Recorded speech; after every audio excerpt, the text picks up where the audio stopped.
कभी सोचा है कि किसी देश को असल में महान क्या बनाता है? क्या वो उसकी बड़ी बड़ी इमारतें हैं या फिर उसकी अर्थव्यवस्था? आज हम एक ऐसे शख्स के विचारों को समझेंगे जिनका मानना था कि जवाब हम सबके अंदर है। जी हाँ, चलिए डॉक्टर एपीजे अब्दुल कलाम की किताब अदम्य साहस से मिले उस खाके को समझते हैं जो राष्ट्र निर्माण के बारे में है। सुनने में कितना गहरा लगता है ना। डॉक्टर कलाम का सीधा साधा कहना था कि असली ताकत संसद के कानूनों में नहीं, बल्कि हमारे आस पड़ोस में, हमारे घरों में और हाँ, हमारे दिलों में बसती है। और यही वो एक सोच है जिस पर आज की हमारी पूरी चर्चा टिकी होगी।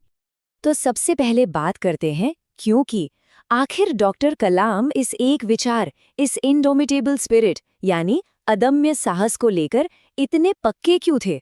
मतलब एक अकेले इंसान के चरित्र से पूरे देश का भविष्य कैसे जुड़ सकता है? चलिए इसी सवाल का जवाब ढूंढते हैं।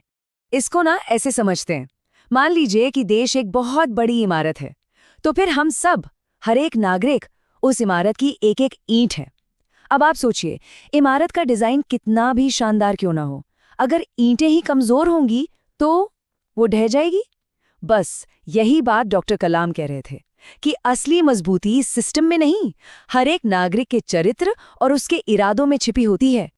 ठीक है, तो ये बात सुनने में तो बहुत अच्छी लगती है, पर सवाल ये है कि ऐसा चरित्र बनता कैसे है?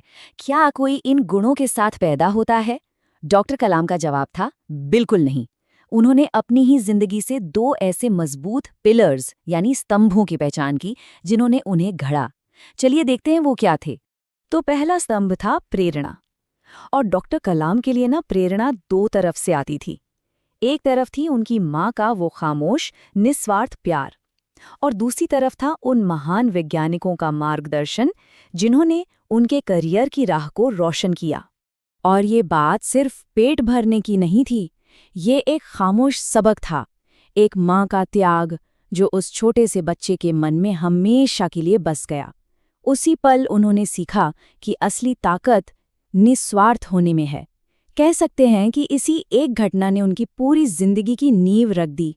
और ठीक उसी वक्त उनके भाई ने उनसे ये बात कही। अब ये सिर्फ एक सलाह नहीं थी, ये जिम्मेदारी का एहसास था। उस एक पल में उस लड़के ने सीखा कि प्यार का मतलब सिर्फ पाना नहीं बल्कि देना भी होता है।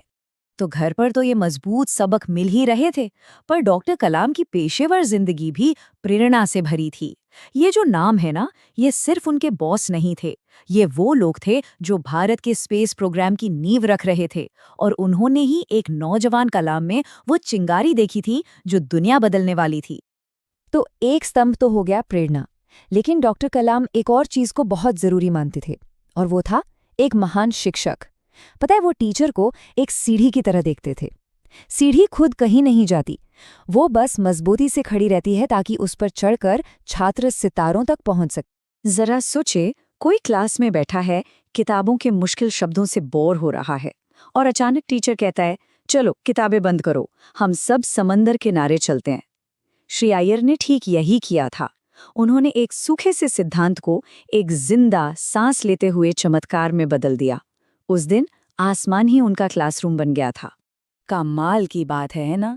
समंदर किनारे गुजरी सिर्फ एक दोपहर ने, किताबों ने नहीं बल्कि उड़ते हुए पक्षियों ने एक युवा लड़के की जिंदगी का मकसद तय कर दिया। ये सिर्फ फिजिक्स का पार्ट नहीं था, ये तो किस्मत का इशारा था। और यही होती है एक महान शिक्षक की असली ताकत। अच्छा, तो हमने क्यों को समझ लिया, यानी एक महान राष्ट्र बनाना, और कैसे को भी समझ लिया, प्रेरणा और अच्छे शिक्षकों के जरिए। लेकिन अब आता है सबसे जरूरी सवाल, क्या मतलब इन सब का नतीजा क्या निकलता है? इस अदम्य साहस को जगाने का फाइनल आउटकम क्या है? देखिए, डॉक्टर कलाम के लिए ना शिक्षा कोई लाइब्रेरी नहीं थी जहां से बस जानकारी उधार ली जाए। उनके लिए शिक्षा एक वर्कशॉप थी। इसका मकसद दिमाग को सिर्फ जानकारी से भरना नहीं था, बल्कि उसे वो औजार देना था जिससे कुछ नया, कुछ ओरिजिनल बनाया जा सके। और सच पूछिए तो यही तो क्रिएटिविटी यानी सृजनशीलता है ना? ये सिर्फ आर्टिस्ट्स के लिए नहीं होती, ये साइंटिस्ट्स के लिए है, इंजीनियर्स के लिए है, हम सबके लिए है। इसका मतलब है एक ही चीज को देखकर कुछ ऐसा सोचना जो आज तक किसी और ने न सोचा हो। पर यहीं पर असली चुनौती आती है। क्रिएटिव होना तो ठीक है, लेकिन उस अंदर की आवाज का क्या करें जो बार बार कहती है, अरे ये तो नामुमकिन है। इस नामुमकिन की दीवार को तोड़ने के लिए डॉक्टर कलाम एक बहुत ही मजेदार कहानी सुनाते थे। ये कहानी ना कमाल की है। विज्ञान के नियमों के हिसाब से भंवरे के पंख उसके शरीर के लिए बहुत छोटे हैं, वो उड़ ही नहीं सकता। कागज पर ये असंभव है, लेकिन मजे की बात यह है कि भंवरे को ये बात पता नहीं है। वो बस यकीन करता है कि वो उड़ सकता है और इसीलिए वो उड़ जाता है। डॉक्टर कलाम का यही तो संदेश था कि हमारा विश्वास कभी-कभी फिजिक्स के नियमों से भी ज्यादा ताकतवर होता है। और बस यहीं आकर सारी कड़ियां जुड़ जाती हैं। एक इंसान जो नामुमकिन में यकीन करता है, एक टीचर जो जुनून जगाता है, एक माँ जो त्याग करती है। ये सब सिर्फ अलग-अलग कहानियां नहीं है, ये उस राष्ट्र रूपी इमारत की ईंटें हैं जो सिर्फ अमीर नहीं बल्कि समझदार, दयालु और सही मायने में एक प्रबुद्ध राष्ट्र बनता है। तो फिर आज के स्टूडेंट्स को इस भविष्य के लिए तैयार कैसे किया जाए, इसके लिए भी डॉक्टर कलाम ने खाका दिया। ये सिर्फ एग्जाम पास करने के बारे में नहीं है, ये है जिज्ञासु होने के बारे में, कुछ नया करने के बारे में, टेक्नोलॉजी को अपनाने और सबसे जरूरी मजबूत नैतिक मूल्यों के साथ लीडर बनने के बारे में। तो आखिर में सारी बात इसी एक चीज पर आके रुकती है।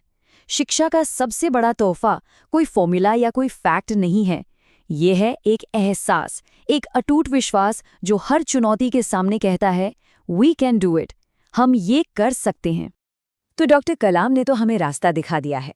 उन्होंने बताया कि कैसे एक इंसान का साहस पूरे देश की तकदीर बदल सकता है। अब जिम्मेदारी हम पर है। सवाल ये है कि हम सब अपने अंदर की उस चिंगारी को एक ज्वाला में कैसे बदलेंगे। यही वो सवाल है जो वो हम सभी के लिए छोड़ गए हैं।